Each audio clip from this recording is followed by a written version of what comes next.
My name is Dr. Tim Leyson, or Tim is fine. I currently serve as the TPE Employer Development Resources Chair for this past year, and so I'm excited to be here with you all today. And I'm going to turn it over to our first panelist and introduce themselves, Scott Patton, and my pronouns are he and they. Hello, good afternoon or good morning for those of us who are those folks who might be in Hawaii or elsewhere. My name is Scott Patton. I am an associate director at the University of Georgia and residential programs and services, which is residence life. And I use he, him, his pronouns, and I'll kick it over to Jenna. Hi everyone, my name is Jenna Hazelton. My pronouns are she, her, hers, and I serve as one of our associate directors in residential education at San Diego State University. Hey everybody, my name is Scott McDonald. My pronouns are he, him, his. I'm the assistant director for peer learning in the Student Success Center, so I work on the academic support side. Yeah, so we wanted to pull together some folks who are at different places within their search and also might be utilizing different ways of completing their final processes. So what I'm going to ask each of our panelists to do really quickly is before today, I had asked our panelists to reflect on 4 questions regarding their final interview process, which I just posted in the chat. So that way they can share with you all where they're at and all of the things that they've done in their final process, whether they're in the middle of it, they've ended it, they're about to start it. So that way you all can get some perspective, and then we'll kind of open it up for the floor for any other discussion. So we'll actually go in reverse order. So I will start with Scott McDonald to share their perspective. Awesome, happy to do it. And thank y'all for having me today. So for our final interview process, after we've interviewed them at TPE and we've decided on our 3 or 4 candidates to bring on campus, it is a half day that is jam-packed with fun. For the University of South Carolina, we are not allowed to have anyone come to campus, even though our state regulations are kind of wide open. But none of our students or none of our candidates are allowed to come to campus right now. So we do a full virtual session starting at 8:30 in the morning, typically with a little coffee time and actually very relaxed time where they just get to meet the team they would potentially be working with. Moving into, sorry, I've got to pull my schedule back up to make sure I don't miss something. Going into a case study presentation for us, an all staff interview, their student-led interview, and then into just a closing meeting with their direct supervisor. To really try to get them in front of all the people they need, lots of breaks built in, and try to mix that fun, but also, serious, and how do you engage people in an online format. So we didn't want to lose all those, social aspects where you actually get to meet the people what you typically get in your on-campus interview. So yeah, that's a little bit about our process. And like I said, we try to bring on 3 or 4. 3 is our sweet number. And I know one thing from the graduate students in our office now, they started mentioning that they're in contention against 5 or 6 candidates for the same position now that some of their interviews are virtual. So I know some offices go a little bit more. We like to keep it on the smaller side so we can easily compare them.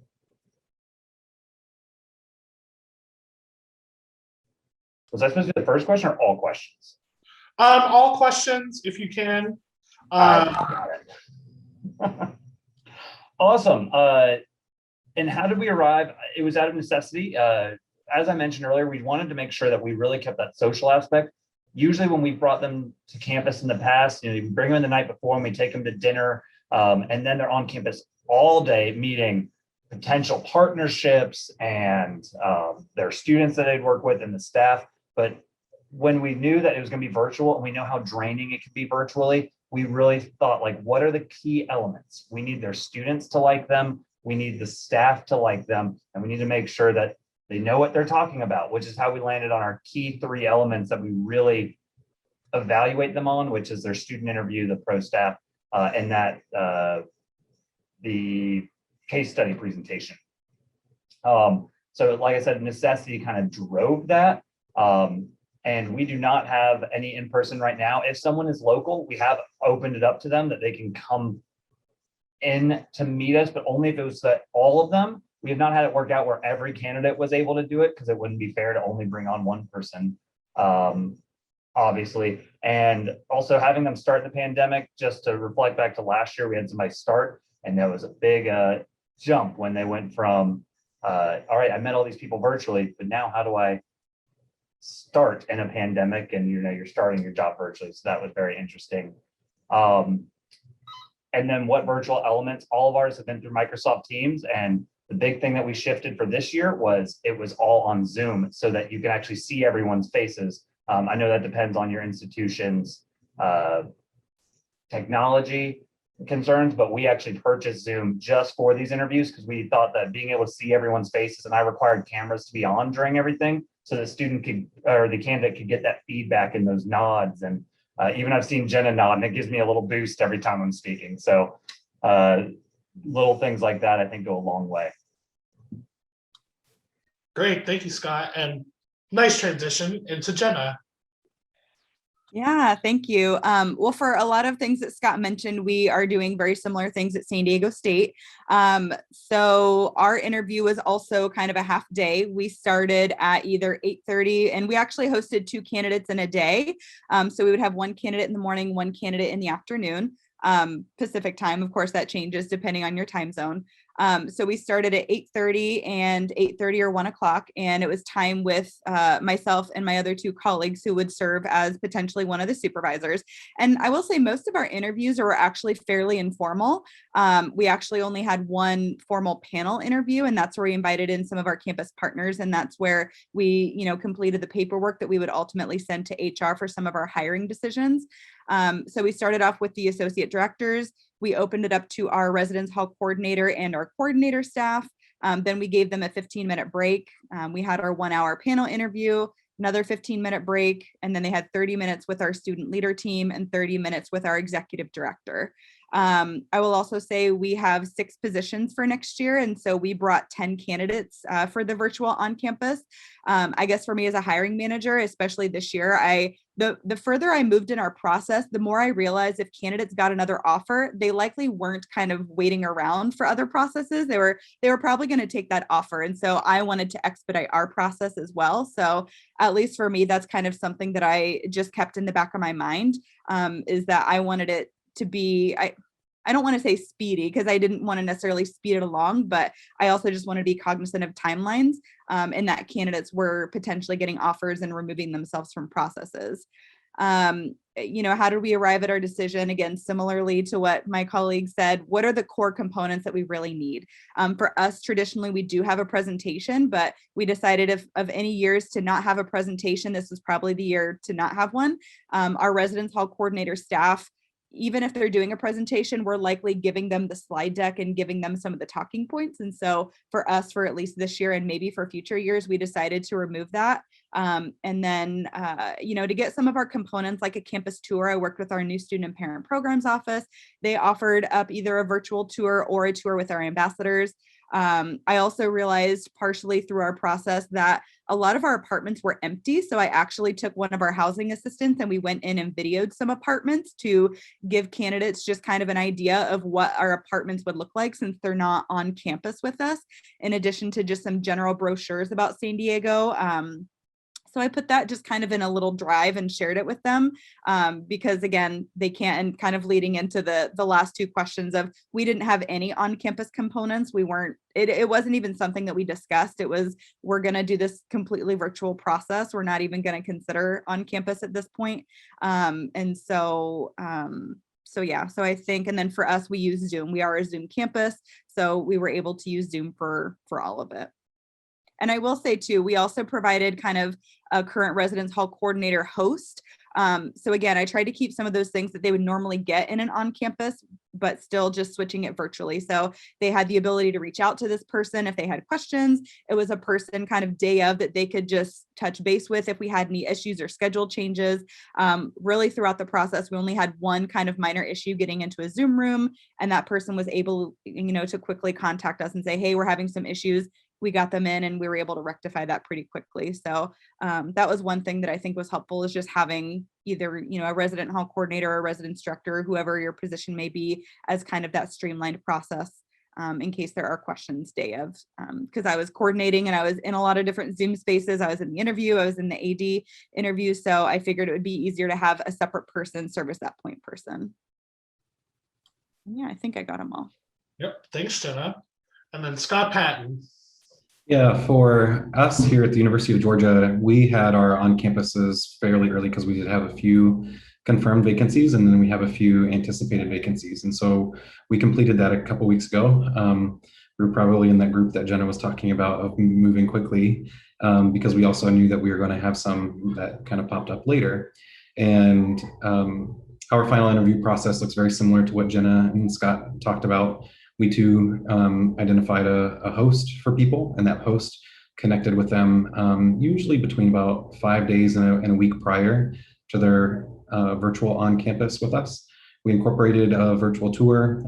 We incorporated FaceTime opportunities to walk through apartments and see things like that, and virtual tours of Athens, Georgia, which is a sort of college town gown sort of relationship, because we recognized that there were pieces there about what it meant to live in Athens, Georgia, which is a space in the South that people want to be like, what is it like? What does it feel like? What does it look like?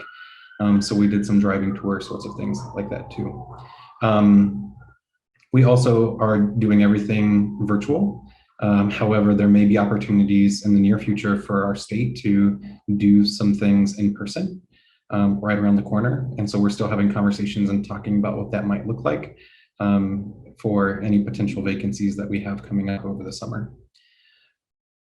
I think everything else is similar to what Jenna and Scott had already shared. So I yield my time.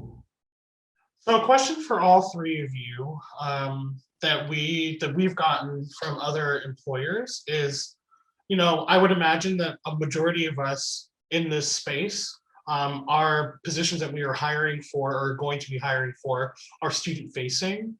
So knowing that we're obviously in this virtual space right now, how do you all have that conversation with candidates? Should they be offered a position, and knowing that they will have to do in-person elements, once university regulations in your county and state open up. So how do you all talk through that question with candidates, or how have you all facilitated that conversation? And anyone, it's a popcorn, so anyone can jump on in between the three of you. I think for me, our state is in the South, and we are moving at a little bit of a different pace, I think, than some other states, with opening up regulations and things like that. And even this year, our occupancy has been 96%, and we didn't really see as much of an impact. We had fully staffed, we had all of our RAs, we didn't lay people off. We were, kind of moving full steam ahead when COVID hit, and our staff even this year have done a lot of socially distanced and in-person things that align with the CDC guidelines and the state regulations, and even the university system of Georgia regulations. And so it's been very clear for our candidates that we've had to make sure that we're communicating those sorts of things up front, because we had a lot of candidates in our candidate pool, and continue to have candidates in our candidate pool who are coming from experiences in states where that's not necessarily the same. And so for us, we're really lucky that we're part of such a resourceful institution. So all of our students and staff and faculty have already been offered a vaccination, at least their first round so far by this time. And so any staff that we hire for the future will have that as sort of an option for them too, if that's a necessity and if that's a concern.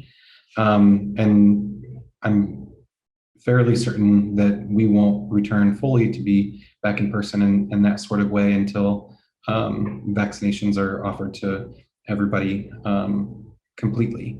I think that some of the other things that we do are related to the intentionality behind what staff are going to be interacting with people in person, and making sure that we're going through the steps to make sure that everybody has the proper protective wear, as well as doing whatever it is that they need to do in order to feel safe and having conversations with supervisors and whatnot. And so we haven't shied away from answering those questions and talking about, where we are at as an institution in comparison to where other institutions might be, and where we are as a state. We're very intentional about making sure that we have a very transparent process, because the worst thing for candidates is to feel like they have to accept a job and then they get someplace where they're not comfortable and not happy, and then they have a miserable experience here. That's not what we want for anyone. So we try to be as honest and transparent about a lot of those things as we can. Great, thank you. Jenna or Scott, do you all want to share any other perspective? Just one thing I would like to echo is that transparency. At the University of South Carolina, our governor required all state employees to return full-time into the office a month or so ago. And so we have to let them know up front, day one, you show up, you are on campus with students, regardless of status. So it's something we've had to be very upfront with our students with, and they've appreciated it. And that's where we also have a host, someone that's not their hiring manager, but is someone that would be at their level when they enter, who can kind of talk through what does that look like. And we're fortunate this is not a residential position, so at least you don't have to, live on campus, with these students, but you will have to be in the library every day with them. So the students have really appreciated it. We've had some people back out because they were like, oh, I did not understand that. And so it's been good. We tell them that before the on-campus interview, that you're coming full-time onto our campus. Yeah, and we've done the same as well. Even during our first and second round interviews, I told folks that this is a relocate, live in San Diego, live in an apartment that we are providing, just so that everyone was aware of that.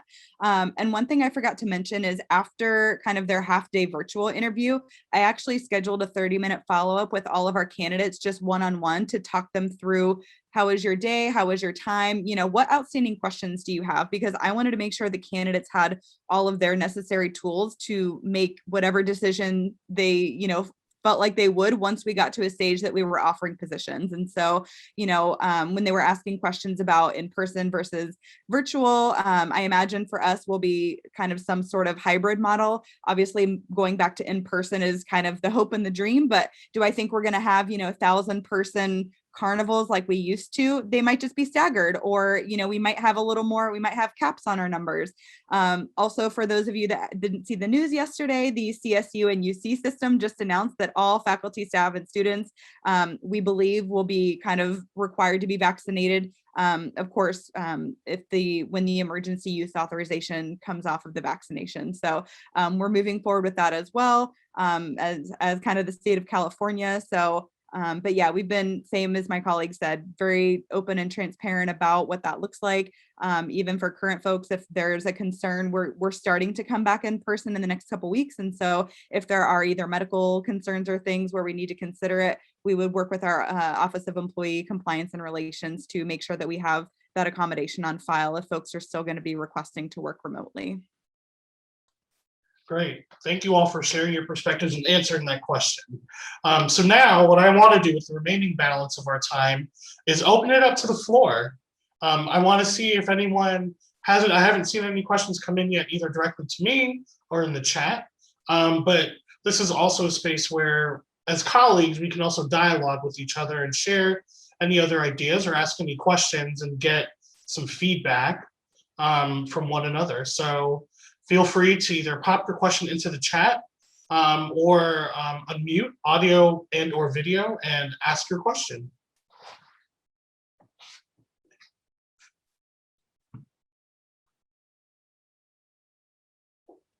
Don't worry, I have other questions too, but I want to make sure that the audience, that you all as our participants also get time to ask your questions.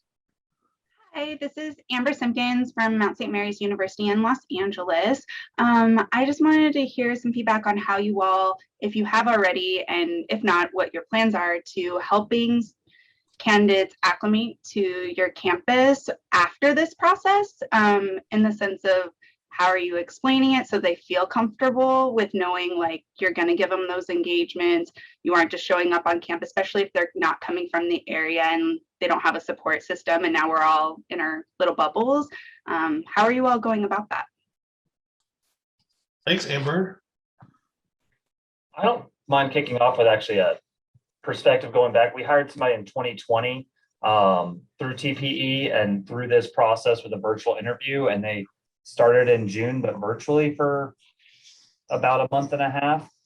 And I will let you know, if you thought onboarding was difficult prior to a virtual start, it is very difficult now to brand new grad, into a role and make sure that they feel connected. And I think one thing that really helped was, I set them up on coffee dates, for lack of a better word.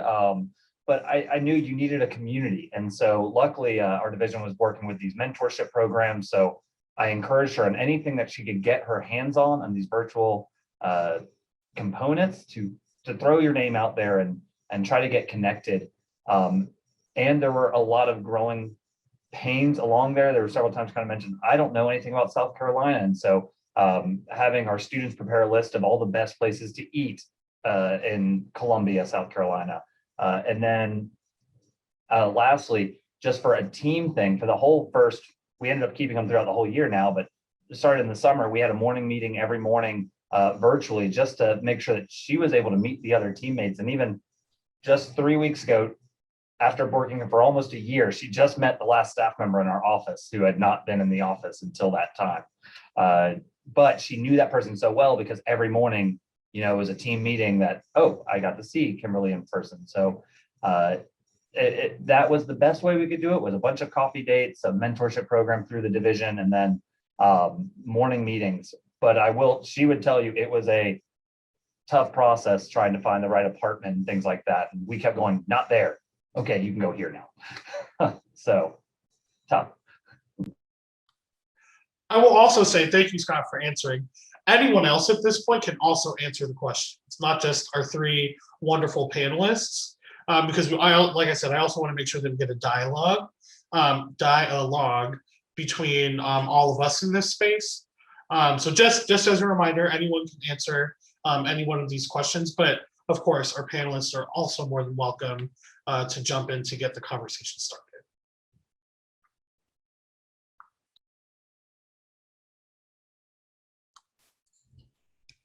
I'll share too, because I agree with what Scott had shared, that it was really difficult to onboard staff, and we had a pretty large cohort that came into our team last summer. But some of the things that we chose to do, which we also anticipate doing a little bit more this year too, is we sent out some information to them periodically between the time that people accepted the position and cleared the background check to the time that they arrived on campus. And then their host, whoever their host was also, we had set up a buddy program. So their buddy was able to connect with them in those sorts of ways and help make sure that they were onboarded to the department as well as to the area. And then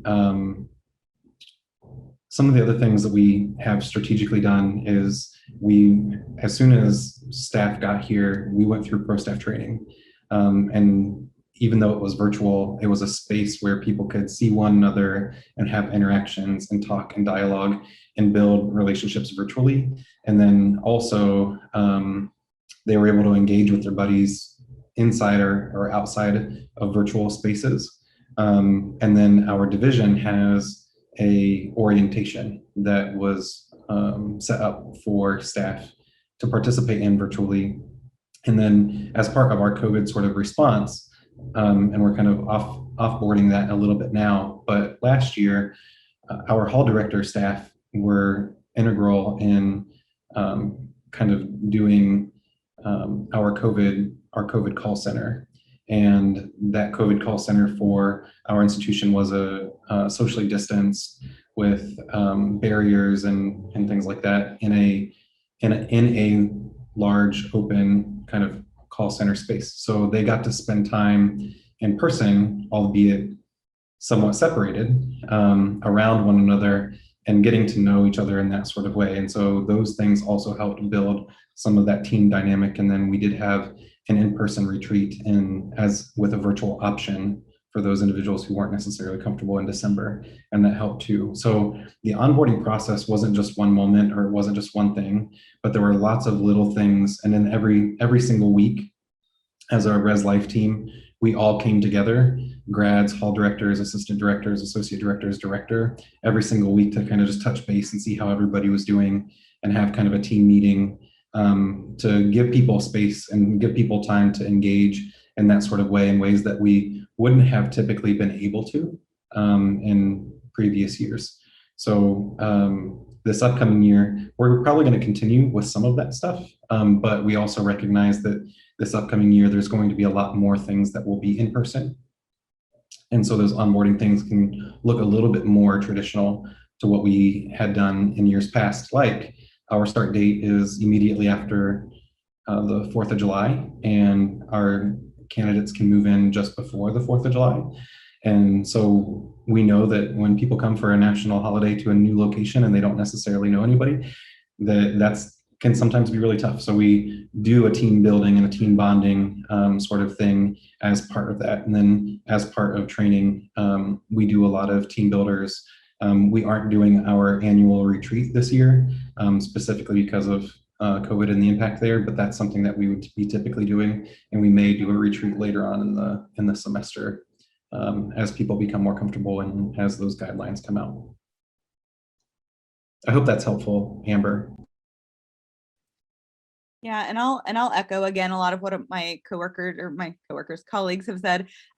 We have an RHC, our residence hall coordinator team of about 14 to 15. So we do have a good number of folks. And again, similar to what someone said, we are doing kind of a buddy system. When folks come, I think, maybe even providing the names of all the new folks that'll be coming to one another, because they might want to reach out. And then, of course, when they arrive, having maybe some just informal times that folks can get together. We actually started building in, even prior to COVID, we started building in a couple of, either off-campus get to know you activities, or, hey, if you want to come, we're going to be at X location at this time. Certainly not required, because we also understand that folks may have partners, families, and maybe they don't want to kind of go out and socialize after the workday is done, which is fine too. I think a lot of folks tend to socialize during like the lunch hour. So I think keeping some of those social opportunities built in, and then, maybe thinking about what are some opportunities, to either keep things virtual in case folks aren't super comfortable quite yet, or, but still offering some in-person opportunities. One of the things we used to do is kind of a scavenger hunt around San Diego, so that folks would kind of get a chance to see San Diego. We gave them some trolley passes so that they could also just kind of get around, the town or the city. So we'll see if we're able to continue with some of those things. So I think just trying to be cognizant and trying to build in some of those opportunities during training, and then, keeping them going, hopefully when the year starts as well. Yeah, and I can also share from Santa Clara's perspective. If a candidate is local enough to want to see campus, we actually link them up with our admissions team, so that way they can get like a feel of the campus. Because we've had a good number of candidates in our process that are local-ish to where they can drive to our campus. And so we would allow them, as part of the onboarding process, we would work with our admission team to have them be able to tour campus, and the ambassador that they would be touring with is a student. So it's not like a professional staff member, it's a live student, obviously physically distanced, of course, but it kind of helps that candidate with the onboarding process in that way. And then if any of our team are comfortable, we do like a wave by, like, hi, I'm Tim, I saw you on camera, but just wanted to say hi, so that way you can, like, as one of our colleagues would say, you can see my legs. And so, yeah, just kind of put a different perspective on that too. So that's a great question, Amber. Thank you for asking it. Are there any other questions or any other thoughts on this particular question, or anything else that anyone would like to share?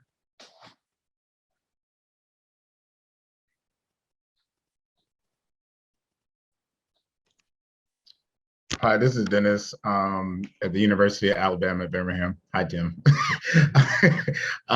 So I think one of the things that we didn't think it would be a hit, but we did everything virtual as well. We sent them like all of the information and materials and shipped it to them. So like their portfolio and mass and whatever we had that we have just been trying to get rid of, we sent that like a week before they're on campus, because naturally they would get a portfolio with their schedule, the brochure, the admissions things and stuff like that.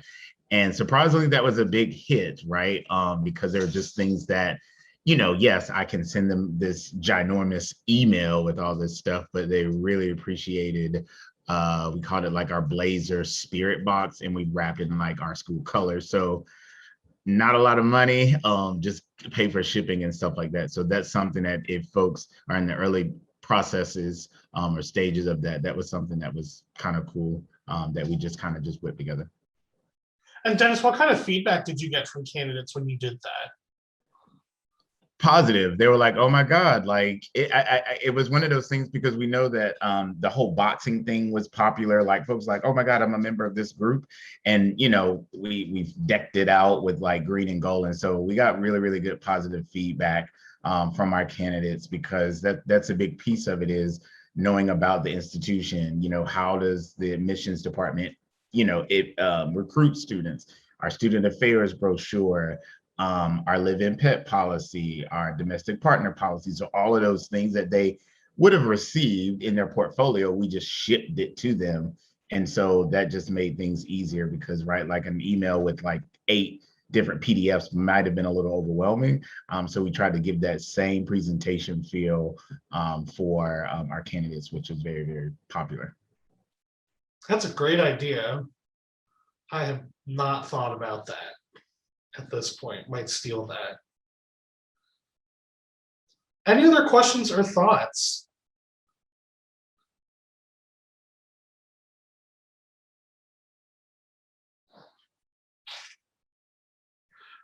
I do have a question for everyone. For those of you who might be either in the beginning stages or maybe the initial formal stages of your process, what initial challenges are you all facing at this point? Because one of the things we've heard from candidates is that if a school is offering an in-person experience and they don't feel comfortable, how does a candidate navigate that? How do employers answer those questions? Because we do have employers that are doing in-person processes, which is fine, because it's based on whatever their HR and institutional policies and things that they have gathered at that point. But I'd be curious to see, like, what are some of the initial challenges that folks are currently facing in order to get their processes off the ground, or things that other considerations that you're looking at.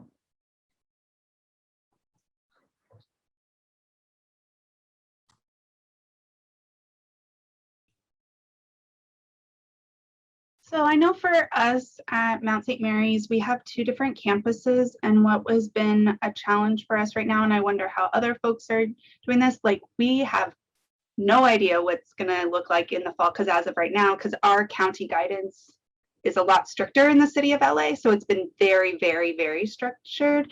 And so,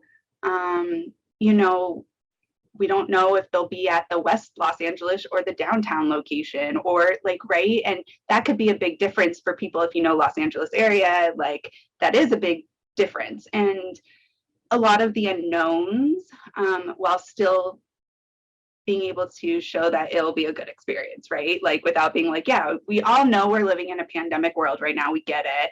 However, like, have people been able to successfully move forward and still have the unknown be very clear, right?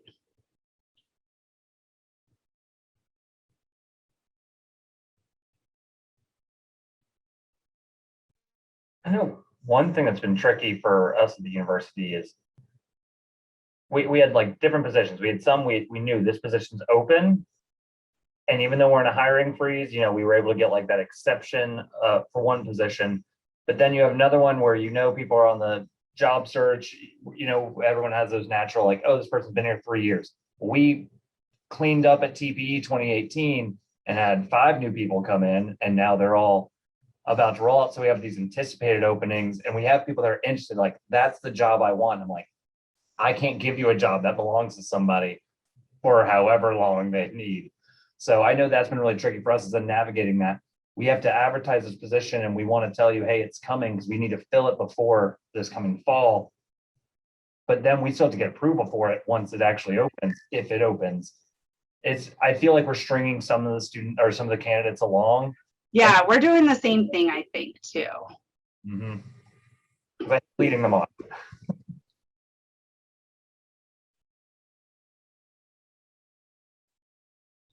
Are other folks having any issues that the same thing, like, you know, you're going to have positions that you need to fill, but you haven't been approved to fill them, quote unquote, yet, but as we're the ones that are going to have to manage if we don't have them filled, right? Like, what we need to do about that.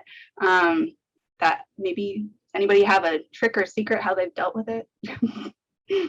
Sorry, go ahead, Jenna. No, well, please. I was just gonna say, I guess again, we're not necessarily in that because we were able to get everything posted, but I think for me, just to, I guess, in general, pieces of advice is, one, I would say have a really good relationship with your HR people. I talk to mine like almost daily. We actually had a conversation at like 8 o'clock this morning, and just about general things. And so I think really your HR folks, and depending on your process, some of them might be like in-house in your housing and residence life office, but I think just having that good relationship and keeping the communication going. And then the other thing I was going to say is maybe have things like planned out, so that I guess once you're ready to post, you are like set, you have your timelines. I know for me, I started putting holds on people's calendars. I'm like, hey, here's the week that I think we're going to start interviews, so put some time aside. Or here's the week that I think we're going to do our virtual on campuses. I'm going to put holds on your schedule so that I know. And once I have candidates, I can just drop in their names, and we already have them kind of ready to go, so that the logistics don't hinder your process in any way. So that's kind of just a piece of advice that I would give, is maybe just start maybe like projecting and kind of forward thinking, so that when you get to the place of, okay, it's posted, you know, it has to be posted for 2 weeks, you know, it's going to take X amount of time to review applications. Here's when you can start things, so that then you can kind of move right along, hopefully, when everything is approved or everything is posted. Or if someone is telling you they're leaving, that's when you can kind of start and say, okay, we'll get everything over to HR, and then, you know, here's how our process can move from there. So I guess that's kind of just a piece that I would say. Some of the things that we've done, I completely co-sign everything that Jenna has said. That's really important for us too. And this is a little bit tricky. There are 2 strategies that we use to help manage some of that. And one of those strategies is we have a community on campus that is a little bit smaller than a lot of the others. And so we have a hall director position for that community, but it doesn't necessarily require an additional hall director.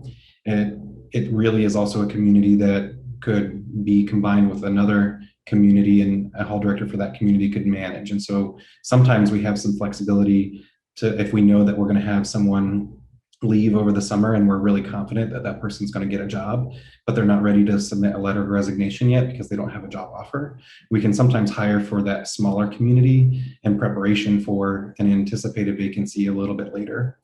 We haven't been able to do that this year, but we have been able to do that in years past. And so that's a strategy that we've utilized. And in addition to that, one of the things that we have been really good about, and this year we haven't pushed as much because of COVID, but we have a team that a leadership team that tends to be very well connected in a lot of different regions in the field and in the profession. And so we have conversations with staff early on to talk about, you know, if you choose to submit a letter of resignation in January for June, like, we will do everything in our power to make sure that you are prepared and that you are ready and that we are setting you up for success in your job search, so that we actually have positions to hire for when we go through our recruitment process. And then there have even been opportunities and conversations that have happened before too, where sometimes if if someone's job search just is not panning out, that we can revisit some of those conversations and say, is there an opportunity for us to rescind a resignation?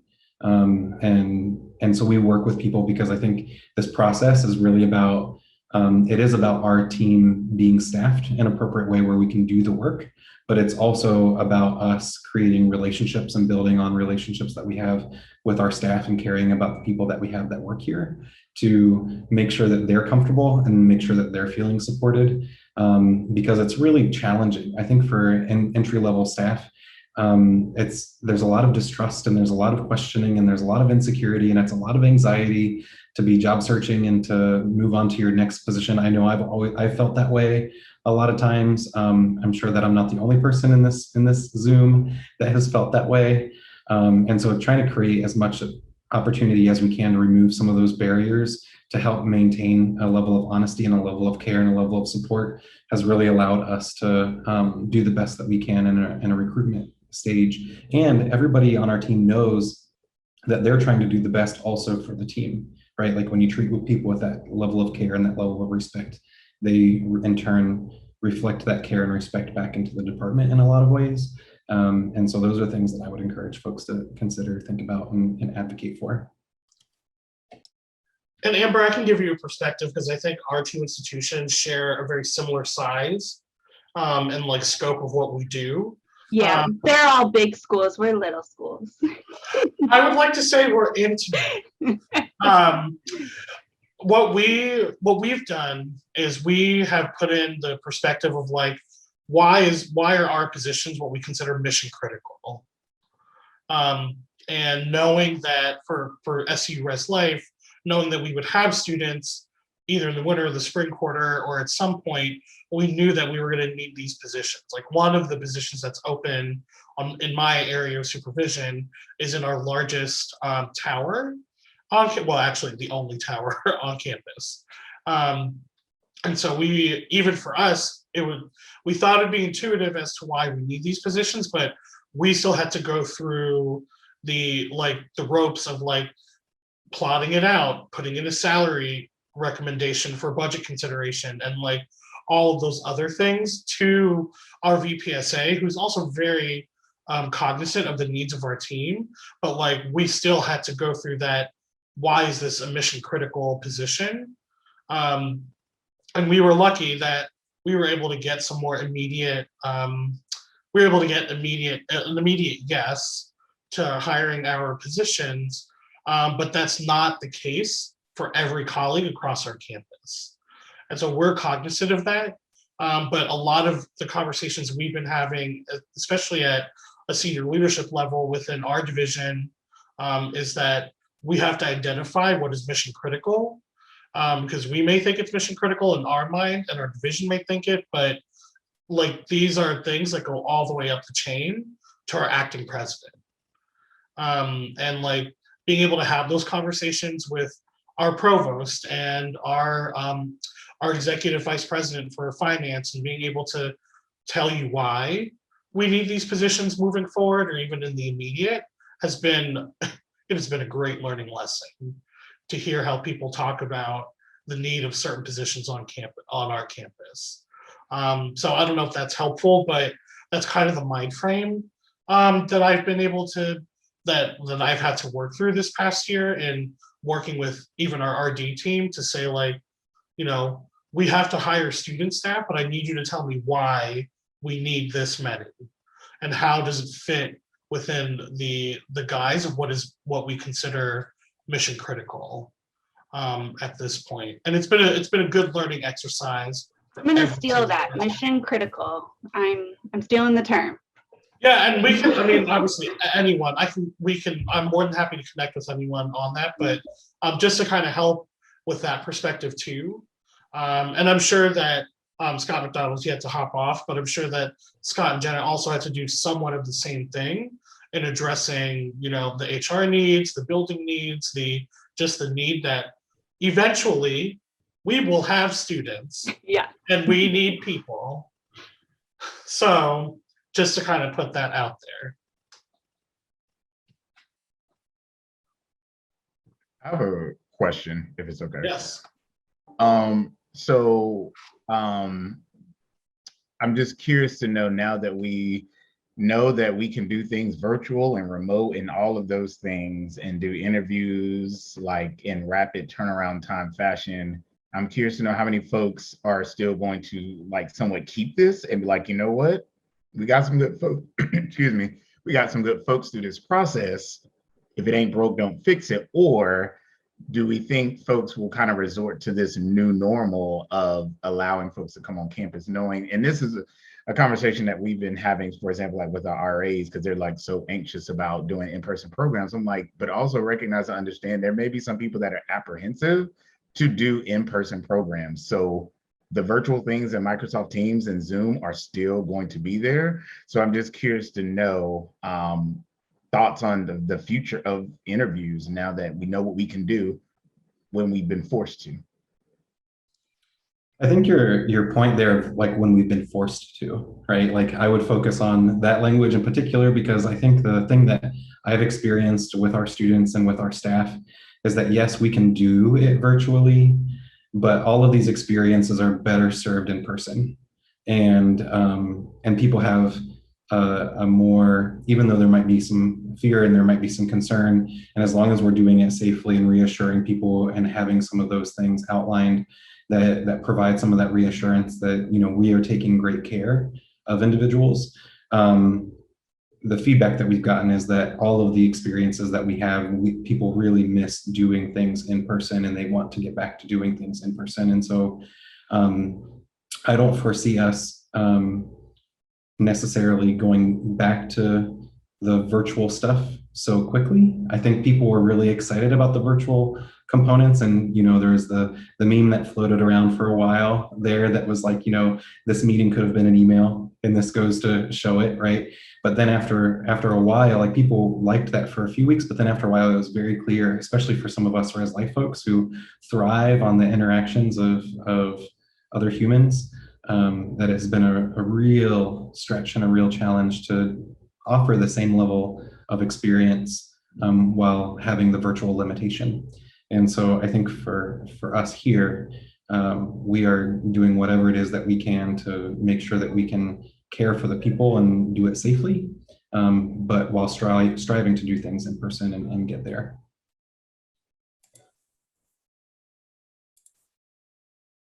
Yeah, we've been talking about a balance of that with coming back, you know, keeping the things that are good and, you know, having a mix of in-person and virtual.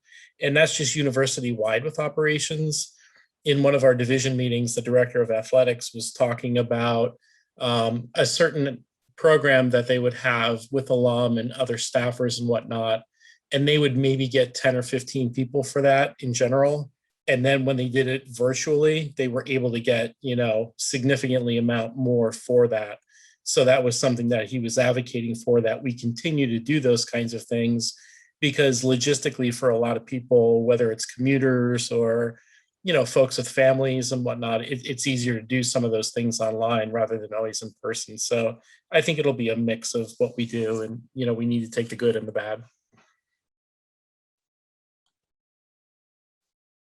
Yeah, it's tough. You know, one of our RDs has said, like, you know, there are, yes, meetings could have been emails, right? But then it's like, it's another email. And so I think it's tough being able to balance what that balance is going to look like for each of us, regardless of the department that we are working in. I think higher ed in general has just been forced into learning and doing in new ways this past like year and a half in this pandemic pizza situation.